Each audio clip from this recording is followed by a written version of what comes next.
Tigil operasyon ang mahigit 100 driving school na sinuspinde ng Transportation Department dahil sa umunoy pakikipagsabwatan sa mga fixer.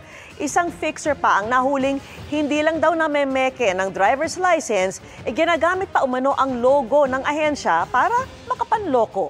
Nakatutok si Bernadette Reyes. Mahigit 100 driving schools ang sinuspindi ng Land Transportation Office matapos makitang nakikipagsabwatan sa mga fixer para makapag-issue ng driver's license. Nag-issue kami show cause yan para to give them the opportunity to explain their side. Pero in the meantime, suspended muna sila. Isa sa mga, sasabihin ko na, kabulukan ng sistema na itong nag-evolve na sistema ng mga fixer. Yung fixer nung dati, nasa tabi ng LTO, nag-o-offer ng services, humihingi ng pampadulas para makalusot sa mga requirements ng lisensya, ng rehistro, etc. etc. Pero dahil sa internet, sa Facebook, naging online na yan.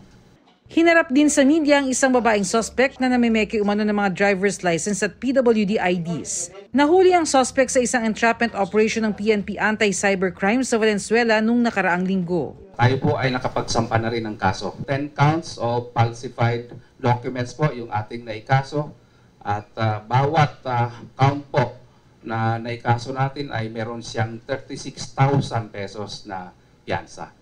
Ayon sa Department of Transportation, ginagamit pa raw ng mga namimeke ng lisensya ang logo ng Land Transportation Office para manlinlang. Nakababahala raw ito lalo't ang pamimeke ng lisensya maaari raw mauwi sa trahedya. Kung titignan mo yung mga serbisyong binibenta nila for 1,000, 2,000, 5,000, nakalagay doon, halimbawa, non-pro driving driver's license without actual driving.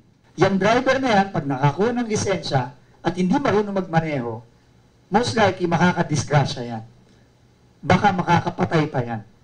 Ayon sa LTO, may pananagutan sa batas ang mga tumatangkilik sa peking lisensya. Maaari makasuhan at makulong na hanggang 12 taon.